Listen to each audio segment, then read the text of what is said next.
All right, this is another edition of Steven's Geeky Stuff, and I am pleased today to be providing another smart home device review. That's right, if you've been following the GuineaGeek.com show for a while, you probably know that my ventures in smart home tech followed none other than Chris Farrell. That's right, my good friend Chris Farrell here, and, you know, honestly, in some ways, I feel that I've surpassed the master.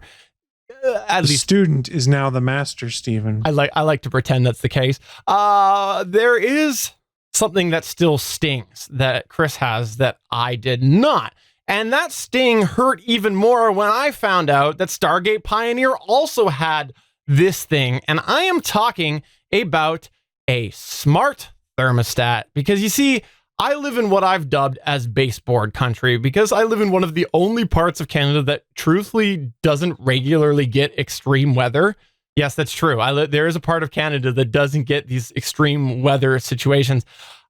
We have a lot of electric baseboard heating here, especially houses that were built like 10 to 20 years ago, that sort of thing. And because I have electric baseboard heating, a lot of the traditional smart thermostats don't work with electric baseboard heating. Seriously, take a look. They don't work. And so I have been on the hunt for something for a while, and I came across something called the Mysa Smart Thermostat. And when I saw this Mysa Smart Thermostat, I was very interested because not only did it look good, it also said it worked with electric baseboard heating. Exactly what I wanted. So I actually did reach out to them, and I'll go ahead and just preface this right now and say that I was sent the Mysa Smart Thermostat for review.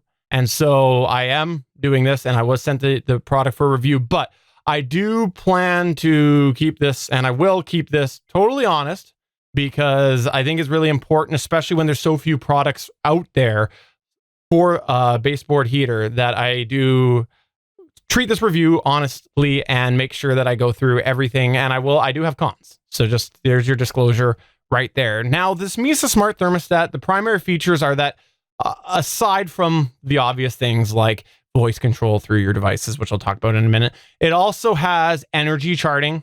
So there is charting of how much energy it's using. It has some scheduling, which of course can be done through an app. It's got temperature monitoring, which of course integrates into some different devices. Again, I'll talk about that in a minute. And it even has a room moisture sensor in it, which is pretty neat because you can sort of see how much moisture is in your room, especially when you're like, why is there 100% moisture in my room? Oh, wait, I left everything running. No, it doesn't happen to me. There are a couple experimental features with this Mysa Smart Thermostat, which is geofencing. And also some modes like an away mode when you're out of the house and a vacation mode. So those are the main features of the Mysa Smart Thermostat. Now, I've broken my review into some different categories, and I'm going to start off with the install.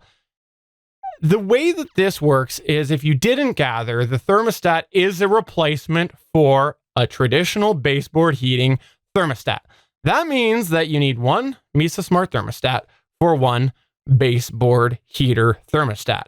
And if you aren't familiar with the way that works, is electric baseboard heat thermostats, essentially there's one usually per room, sometimes per actual register. Now, the Mysa Smart Thermostat only works with 240 and 120 volt.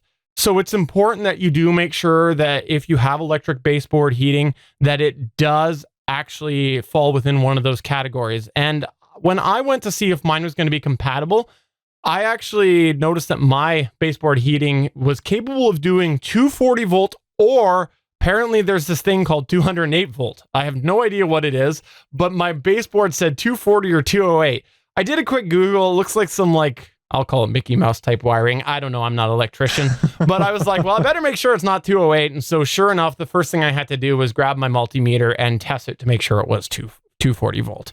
Once I confirmed that was the case, then I knew I was going to be ready to install. Now, I've done a little bit of electrical work in my lifetime, but honestly, I was a little bit worried because I'd never done anything with heat before. And when I decided to go through, I started off by looking at their website, and they actually had quite a few videos on their website. And so that reassured me a little bit. I felt a little bit more comfortable. And without exaggeration, I have to say, it was one of the easiest smart installs that I've ever done, not necessarily from a wiring perspective, but from the fact that they really have gone above and beyond to try to help people understand how to hook it up. There were some videos on their website. There was a compatibility guide, which essentially walked you through pulling off the thermostat, checking the wiring, and entering in some boxes to see if your setup was compatible. And the best part was that when I ended up actually downloading the app, getting ready to go, there is a step-by-step process on the app that walks you through the whole setup. And it was so easy because it goes through and it says like step 1, shut off your power. Step 2, pull off the thermostat. Step 3, what color are the wires? How many wires do you have? And it's basically through a whole wizard that walks you through the install. There was very little guesswork to be done because they really have done a good job of trying to make it easy so that anybody who's remotely comfortable with electrical can do this. Now, before I continue, I do want to say I am not an electrician. I am just a regular guy. Follow your local electrical codes. Don't trust me. I'm the type of guy that could possibly electrocute himself. So don't believe me. And I know Stargate Pioneer, you actually probably has. So wait a minute, Stephen. What you just told me before the disclaimer was that a magical wizard with a magical box that tells stories told you how to put the different colors together to produce some magical heat.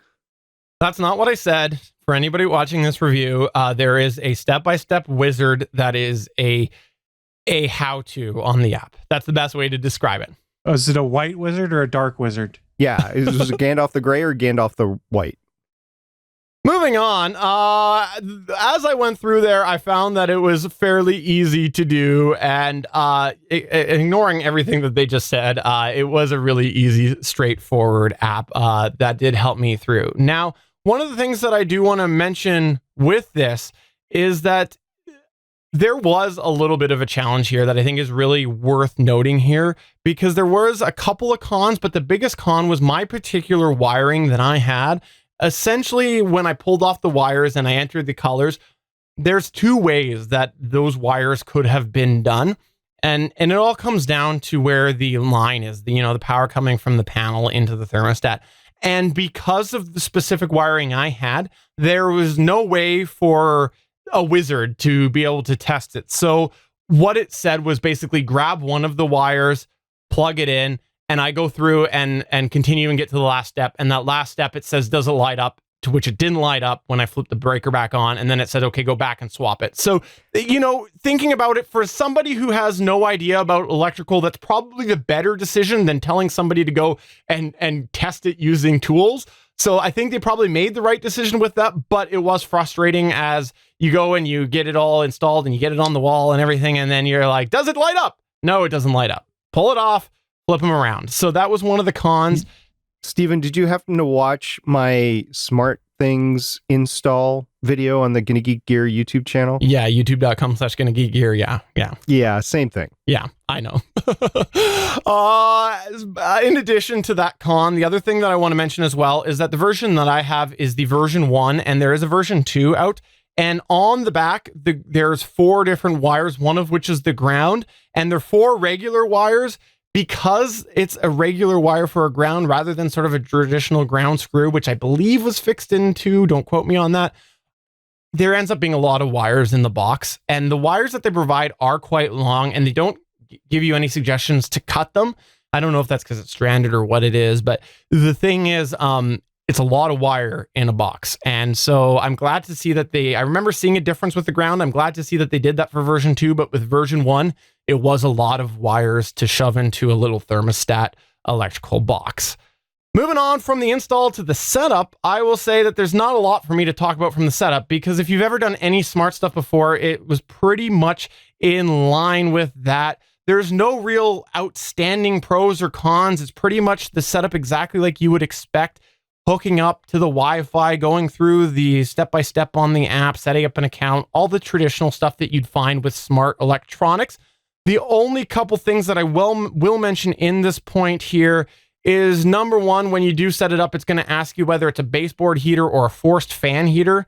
So it looks like it's compatible with that. If you've ever seen some heaters are in wall and that's like a fan heater, those do exist. It's sort of a substitute for baseboard heating. The other thing as well is that there's a spot where you can enter your energy rate because, as I mentioned, there's energy charting. So it'll kind of do the calculation for you. And then there are some different settings that you can set up with the actual thermostat, which are primarily what is the brightness when the display is active? What is the brightness that you want that display when it's inactive? Is it Celsius or Fahrenheit? Is it an animated prompt when you go and you adjust it on the display? There can be a little animation. And one of the best things if you've got kids is you can actually go and lock the physical display so it's only controlled by smart technology like your voice service device or your phone. Now, moving on to the scheduling, aside from sort of the smart interaction methods that I will talk about in a minute, the primary way that you do control the Mysa Smart Thermostat is through scheduling. And the scheduling, again, is overall pretty straightforward to do. When you go to set up a schedule, there's two options. Do you want to go through manual mode or Stargate Pioneer's favorite mode, the wizard mode? There's the two options there. And I did experiment with both of them, and they're both pretty straightforward to use. From the wizard perspective, when you go into the wizard, there's actually a wizard within the wizard, and it's a double wizard. Wait a minute. Are you just telling me you experimented with a double wizard? I did. I experimented with a double wizard. Dude, that only happens in college. Fair enough. So when you go into the wizard, there is a double wizard, and what it is essentially it asks you whether you want to go ahead and use an Energy Star rated schedule, which is basically just a random out-of-the-box schedule that has certain times associated with certain temperatures, or do you want to go through the full wizard? And when you go through there, it asks you some questions in a way that is asking about your preferences. So it says, like, what time do you go to bed? What time do you wake up? Do you leave the house in the day? If so, when do you leave the house in the day? How warm do you like it? How warm do you like it? The room when it's empty? How warm do you like the room when you're sleeping? And based off of those questions, it goes and it fills them all in because it can extrapolate the data. For example, if you say you're away from 9 a.m. to 5 p.m., and then you say that you like an empty room to be 18 degrees Celsius, then that's going to go and program it in between those hours. So it's a really straightforward wizard. Now, the manual setup is exactly like you would expect. If you've ever used a programmable thermostat, you go in, you set the date and the time. It's exactly like that. No different, except for the fact that you're doing it from your app, which is a heck of a lot easier than pushing those stupid buttons on the thermostat. So other than that, though, it works exactly like a regular programmable thermostat. So, Steven, does it use the GPS in your phone at all to be able to tell if you're in your home and then to change things? That's the experimental geofencing. And truthfully, I didn't have a lot of use for it in the last couple of months that I've been using this because my wife was largely home when I was not. So fair. Okay. How many people in Canada actually like their homes at 18 degrees Celsius? Because that's pretty cold for Americans. Yeah, it's not for up here because we're used to being a lot colder than that. One of the I thought best. you just said it wasn't cold where you live. I said, you're right. You're right. There you go. I've been caught in a lie. Caught in a lie. Steven was trying to act all weather proud. We're going to put him back in his place. Fair We're enough. the ones with the cold weather here. Fair enough. Well, moving back to the scheduling, one last point that I have on that before I go into the overall pros is one of the best parts about the scheduling is that when you set the time that you want it to start, it actually will heat up leading up to that. So if I say that I want it to be 20 degrees Celsius at 7 a.m., it will actually make sure it's 20 degrees Celsius at 7 a.m. And the way it does that is over the course of a week, it actually builds a profile for that room.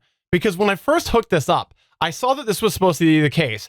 And I got up at 7 o'clock or whatever I had it set at, and I'm like, it's not 20 degrees Celsius. What's going on? So I emailed them and they said that it built a profile over the course of a week. And I noticed it every day. It got better and better and better to the point that it did eventually get to where it was 20 degrees at approximately 7 a.m.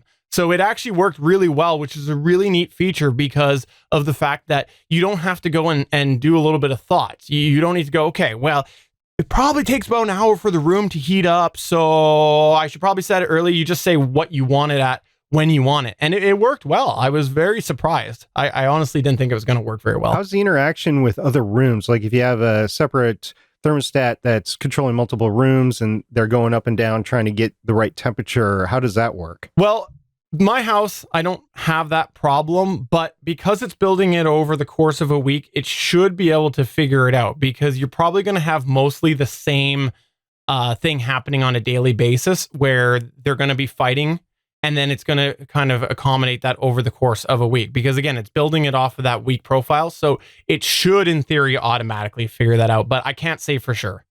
So you'd be encouraging automated intelligence wars. You're absolutely right. We Dang, all were son. going down that same path. Just because of Canada.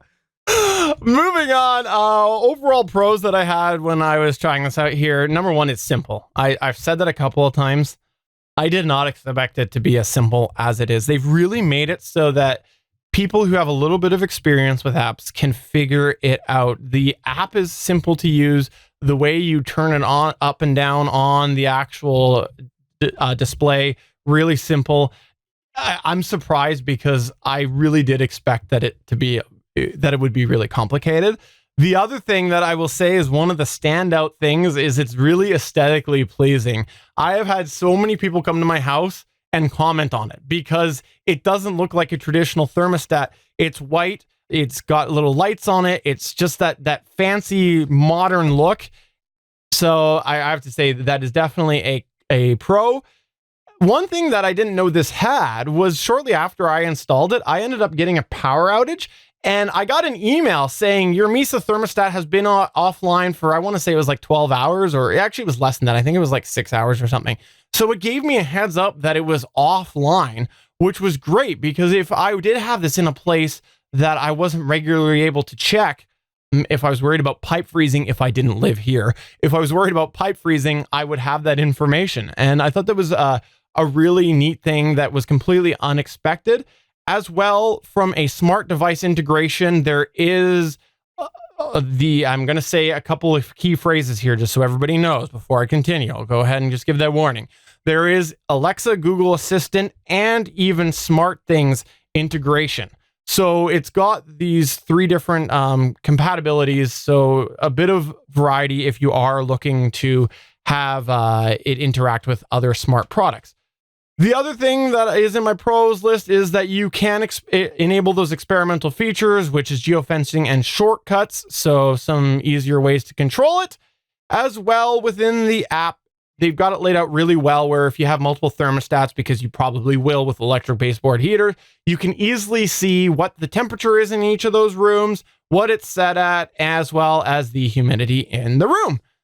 And the last thing that I did have in the pros was that there's actually, I didn't expect this to be on my pros list because I kind of rolled my eyes when I saw it. There's this little flame icon. No, it's not to tell you when your house is on fire. What it is their representation when it's actually using power so that you know how much power it's using. Essentially, there's three different flames on it. And so if you see one of those sort of waves of the flame lit up, that means it's using a little bit of power and it increases depending on how much power it's using. So you can really kind of see how much draw it's having because electric baseboard heat does usually draw different amounts of power. In the con side of things, I will say the energy charting as when I record this in March of 2019, it's only generated once a day. I did reach out to Mysa and they say that they are planning on updating this in the future so that you can generate them more on demand or it'll be instant. But this is a con if you're really, really wanting to see exactly what is happening as you set your temperatures and whatnot. You have to wait till the next day to be able to see that chart and what exactly happened with that room. From a Wi-Fi perspective, falls victim of the same problem many wireless devices have, only 2.4 gigahertz. And from the scheduling perspective, I will say if you want to make a change to the scheduling, while it is very easy to set up, it is not easy to modify because you have one entry per day, per time. So like if you have it set so that every day at 8 a.m. it's at 20 degrees Celsius and you want to change that to be 21, you have to go into every single entry and modify that. So it's really best just to delete your whole schedule and go through the wizard again. It's much faster. So I might have missed it, Stephen. When it comes to making that programming schedule, is that via app only or is there a web version of it as well? It is app only at this time. Yeah. Good question. The last thing that I would need to mention is that they are regularly priced at $139 US per unit. With if you had only one unit, not that bad, but with electric baseboard, you usually have one per room.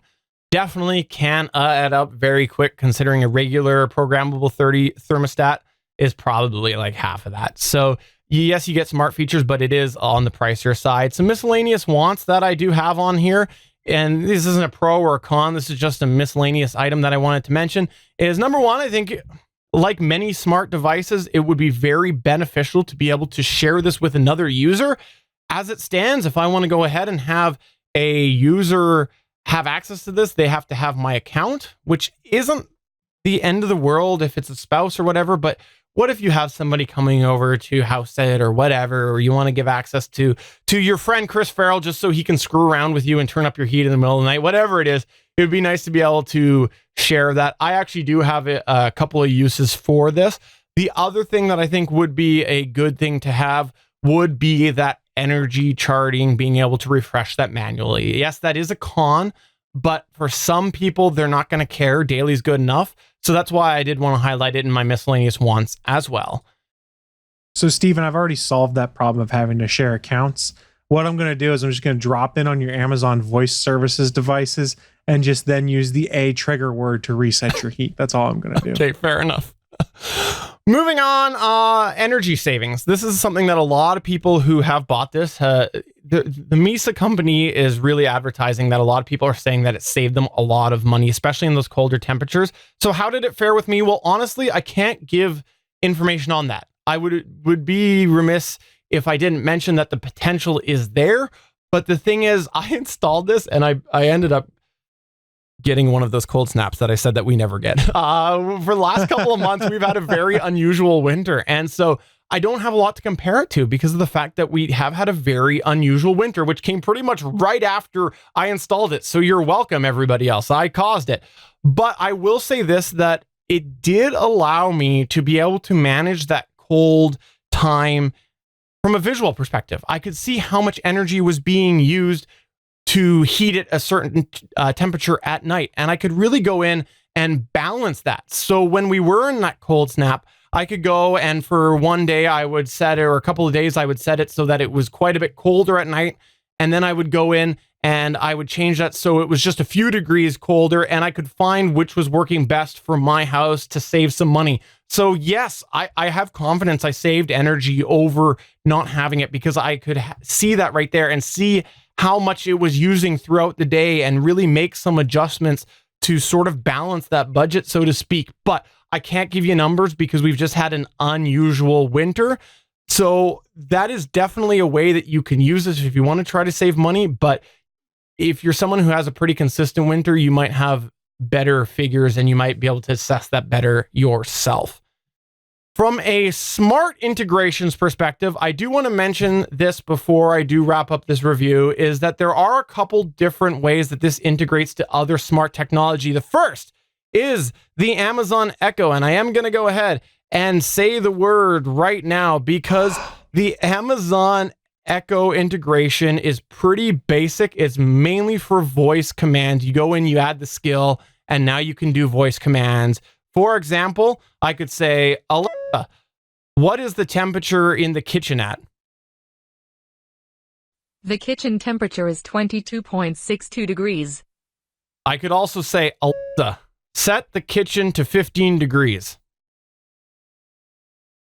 The heat's set to 15. Alexa, decrease the kitchen temperature by 5 degrees. The heat's set to 10. Alexa, turn off the kitchen thermostat. Okay. Really, the integration with the Echo is just voice control. That's all it is. You give it a command, it adjusts it. So it's as simple as that. Now, on the other hand, The SmartThings integration, night and day difference. You know, I mentioned this on the show before. I've recently started to dabble in SmartThings. And with the SmartThings app, if you go and you link it up, you see everything that you see from a monitoring perspective that you would have in the Mysa app. You see the current temperature, you see what it's set at, you see the room moisture.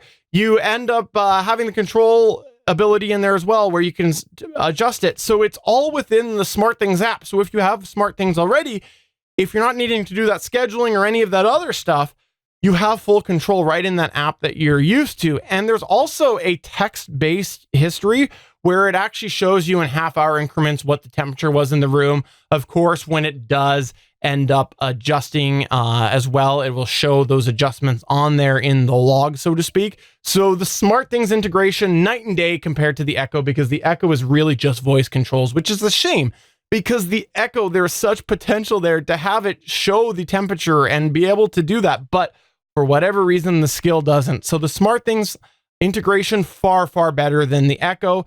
As well, from a sort of general perspective, I want to say that the miss that I see with both of these here is at the moment, you can't use that temperature to do a routine or a trigger or anything like that.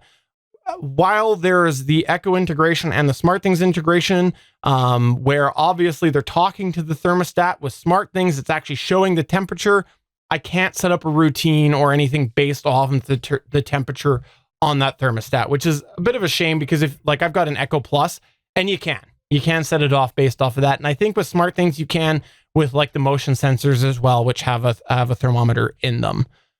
There is also no Wink support. So if you are a Wink user like Chris Farrell and myself, that's right, I have SmartThings and Wink, there is no Wink support. But honestly, that's not surprising, because there's a lot of manufacturers over the last year which have been having troubles getting integration with Wink. I've seen a lot of finger pointing at Wink from other manufacturers. So I'm really not surprised to see there not being integration with this product at this time. I'll go ahead and say it. It's probably on Wink's end, but I don't know. That's complete speculation. Overall, I have to say I'm very happy with this. It's been a great addition. It's allowed me to really monitor my energy and really see sort of where I was using it, when I could save some money and just have some geeky fun and be able to control it from the app.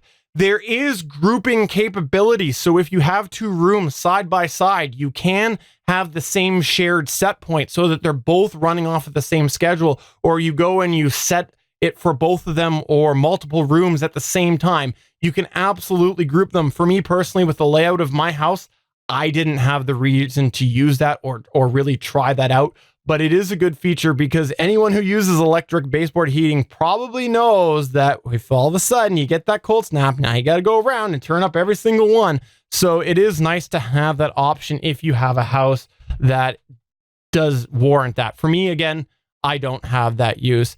Yes, there are some things that I'd like to see changed, but overall, I am very, very happy with it, to the point that I really have one other room that I probably would consider putting that money into it, and I probably will, because this one room that I'm thinking of, it's probably going to be worth spending the $139 in order to add it, because it's been solid. It's worked really well. I've never had any outages. As well, the integration with SmartThings app that, let's be honest, I'm probably headed that way, seemed to work pretty well. Oh, and by the way, last point right here, they're a Canadian company. They're a Canadian company that I found out, which is awesome as well. And I'm happy to support the Canadian economy. So if you got any questions about this, please do reach out to me. I've been really happy with it. Yes, it's the first smart thermostat that I've ever tried or used, because again, there's not a lot of options out there for electric baseboard heat. So I'm not comparing this to anything. I'm just giving you my experience using it as a first-time smart thermostat user. Chris Farrell, Stargate Pioneer, do you have any questions on any of this? I only have one baseboard heater in my house. Otherwise, this would be really tempting to me. And I never turned this one on, I should caveat, because it's in my garage. And I'm like, why do I want to crank the heat in the garage when it's right in front of my car that's covered in rock salt and stuff like that? Pass. But if I had a need for it, this certainly fits that need, because like you said, I've looked before and not seen a bunch of stuff that deals with electric baseboard heating. The thing I didn't hear you mention, or maybe I missed it, Google Assistant, does it work with that?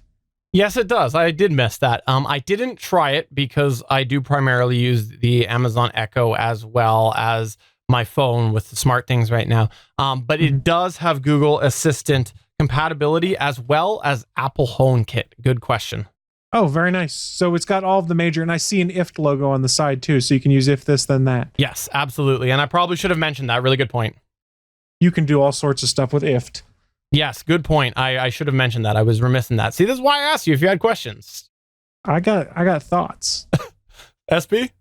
So you mentioned that you might be heading towards SmartThings, and I just want to caveat that's reluctantly. You don't want to move to SmartThings. You really don't. You fought it every step of the way. I was actually shocked to learn that you got a SmartThings hub to begin with because you just detested it learning into it. So, and for the listener, one of the reasons why is we're seeing Wink become a little bit more unreliable, a little bit more unsupportable of new technology. I'm wondering if they're going to have Wink 3 come out. Maybe they're throwing development efforts into that, or maybe the fact that they've been pulled from a lot of major distributors and retailers, they're feeling the crux from that and they just can't go any further. So I just wanted to point that out because you said it kind of flippantly at the end, but it is a consideration for the future. No, and it totally ties into this review as well because, like I said, there's no Wink support that I've seen. So absolutely, if there's no Wink support on that and you have a Wink device, it might be a consideration of yourself if you're really tied into using that Wink app. For me, I wasn't tied into the Wink app primarily because I did kind of convert over to the Echoes, but I think it's absolutely worth considering as well. So that's all that I had to say about the Mysa Smart Thermostat. I'm really happy I was able to try it and pleasantly surprised. So if you have any questions, please do get in touch with me. I'd be happy to answer them, or at least try my best to answer them. Watch the GonnaGeek.com show live Mondays at 8:45 p.m. Eastern on Geeks.live.